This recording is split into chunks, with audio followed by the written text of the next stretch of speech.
Hi there, and welcome back to another paraview tutorial, CFD cookie with paraview.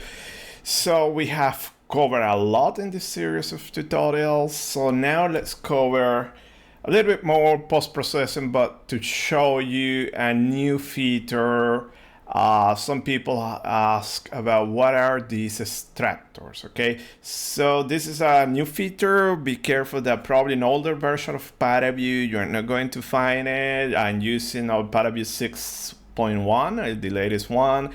I think the one that you compiled by default with OpenFOAM 13 doesn't work, or doesn't have all the extractors, but be careful about that. So what are those extractors? Okay, so let's talk about that. So we have this case, something that we have to talk about now. We have received a lot of requests to do something in naval field. I think we don't have much, so this will be probably our next case, a general geometry. So you see your boat here, your 3D surface, you capture the wake. You can see here that maybe there is some refinement region there, and actually, let's see here. I use a surface, I put the contours, so the edges, you can see that you have that refinement there and so on. So later we're going to talk about this. But the point here is that for what do we use this extractor? So let me go here, first slide, first time series here. And if I press play, it's going to play the movie, but see that it's kind of slow, it's loading all the times, every single time. And in this case, it's relatively fast because the mesh is not that deep, but when you hit 5 million, 10 million cells, this is incredible slow. So extractors, what they're doing is extracting this information from the whole solution, and then you can do something much lighter. Now you're going to extract only this surface, this size here, or this surface, and so on. So let me show you how it works. So let me stop here. Okay, so sometimes a little bit temperamental, this button here, so you need to click a few times until it stops the animation. So let me go again. Okay, it's not stopping. Oh, there you go. So we have this. Let's see how does it work. Okay. Also, just to remind you that extracting these surfaces, stuff like this, is something that you can do also in your solver. So in this case, we're using OpenFOAM. You can create the function object, and what is running, it will extract this. I'm going to show you how to do it as well. But for some reason, I prefer to do it like this because you have the whole solution, okay, and then you can extract precisely what you want, but it will be up to you. So here you have your workflow. In the video description, you can download the case. It's fully working. As I say, we're going to run everything. We're going to work in this tutorial. So here you have the classical scripts. Everything is working, OpenFOAM 13, so you can do the mesh in serial in parallel. You can add the boundary layer if you want. You can have different meshes and so on. Okay, so later we talk about that. So if you are going to run from scratch, be careful that I'm using 16 cores, if I will recall, and also just read the files now to set up everything. But first generate the mesh and then run the solver. So now let's talk about this, what is happening here. So basically, after you create, so you have your visualization here, what you want to see, and let me show you. Let me erase these extractors. These are the extractors that I added there. I don't need this. Okay, I don't need this. Okay, and let me hide this. Let's say that I want to see only the size. Okay, you have it there. Let me put the time filter. If I press play here, you will see your animation, but as I mentioned, it will load all the time steps and so on. It can be a little bit slow. So what if we can now extract this information, only these slides? So that's why we have here the extractor. So let me stop it here and to show you. Okay. So as I mentioned, sometimes a little bit temperamental. Double click, until it stops. Okay, there you go. So this is my size, okay? And now you go into extractor. So you have different extractors. Now you have data extractor, you have images. So there is no difference between extracting image or saving a screenshot. So in theory, they are the same stuff. okay? And you have their images on experimental stuff, miscellaneous, and we're interested in data. And I want to extract here this specific one using the BTK HDF, okay? So this is one I recommend. Select it, and this is it. So now you are going to extract this precise information into BTK files. So here you have some options. You can change the name, it's up to you, enable, disable. So you can feel free to play with those options. So remember that you have the tooltip, so you hover on and it will tell you. So let me go here and change here. Oh. Put it slicer, apply. And now let me go here, and if you want to save that extractor, you go here, save extracts, you select that extract, you say where do you want to save it. Let me create the folder E1, okay? You can choose now the Windows, the Stry, and so on. So, and press OK, and there you go. So now it is extracting this precise object that you have there for every timestamp or option that you choose now when you were saving that. So if you go here into your directory, see here that you have all of them there in this specific folder. So you get the idea that now you can create another one and save it in the same folder, in another folder.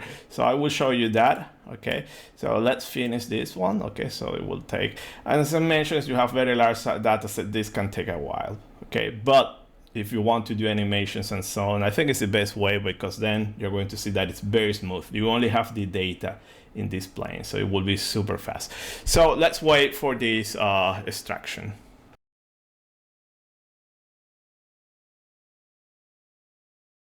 Okay, there you go. We extract all the files. So let me go here, see that we created the folder, we put everything there. And now what we can do, and let's say that, and you can get the ideas. You want to do descending contours, put your extracts and so on. So later we're going to load and state where everything is set. But let me go here, reset session, okay, erase everything. And I will go on, let me open only those files. So there you go. So paraview will understand that this is a time series. Okay, you put it there, read everything, and there you go. So I save all the data, so be careful about that. Okay, I chose that extractor to save all the data, cell center, vortex center, but also you can choose specifically what you want to save, and we're going to see that. So now let me put here velocity. And if you press play, there you go. So you are just loading that specific data, okay? Very helpful. And I think the BTK also will encode the time data. Otherwise you will need, no, okay, it's encoding only the iteration, but then you can add the time data. Probably we can work on that in another video, okay? But it's not a big of a deal. Okay, that data can be added at the time. So this is it, okay? So very helpful. As I mentioned, I do it a lot, and now let me do it. Let me launch again, paraview 6.1. So remember, I'm using this version. Let's load the state here, and remember you have paraview, and I have this state. Let's see. Remember to point to the current directory there. The name of the case file can be anything. You can put whatever you want. And there you go, this small warning. So see that we created all the steps here. And then, for instance, you can go like this. And you extract, save extract, and it will save all the three at the same time or a single one. To show you also, because in this case we're exporting all the data, so the cell center data and so on. But let's say, for instance, you get this slice here, and you go here, search, pass arrays, and you can choose precisely what you want to pass. So I don't want to pass this, I don't want to pass this, only velocity in this slice, probably this pressure. Apply. And then you can change this one or add a new one. Okay, in this case, I cannot change it. So erase this one. Let me add a new extractor there. Data will be this one.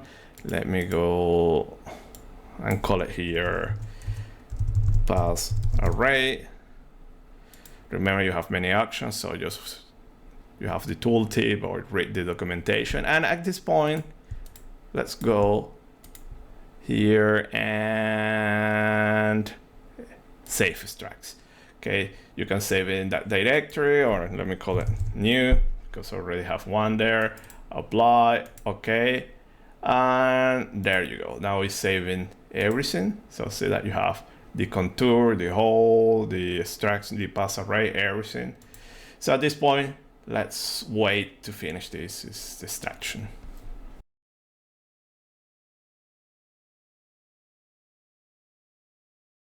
Okay, so there you go. We extracted all. Now the surfaces, now the objects that we have there in our pipeline.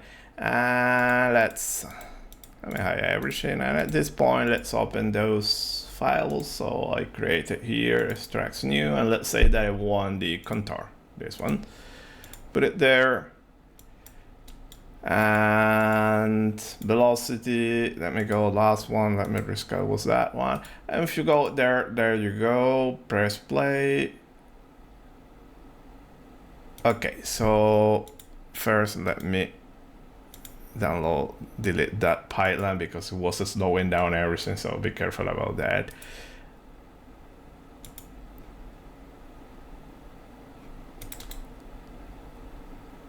Delete here and open, for instance, pass array that we pass only U and P, okay, and velocity.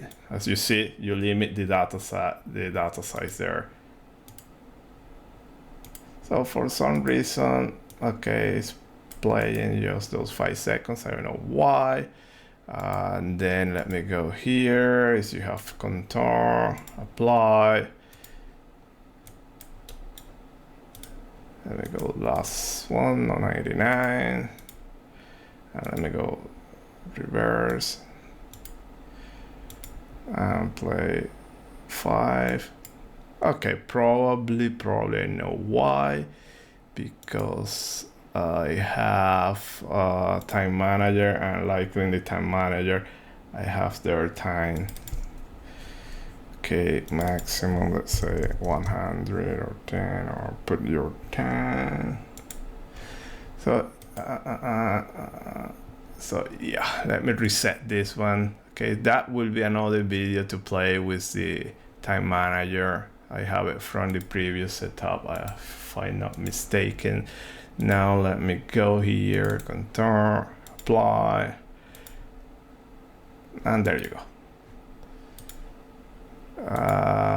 Put it velocity. As you can see, you can extract everything here with no problem. So this is the way I like to do it. You have your simulation, you play with extractors, then you get an idea what you want to import, export, and then you can do your nice animation. So now doing the animation on this will be super fast, okay? But first you need to extract everything. So yeah, this is it. This is how you extract information in paraview, and what is the meaning of this now, this new drop down menu there. Many people ask about that. Okay, so very helpful. You can create also scenes, OpenUSD, stuff like that, and then connect to also to Omniverse and things like that.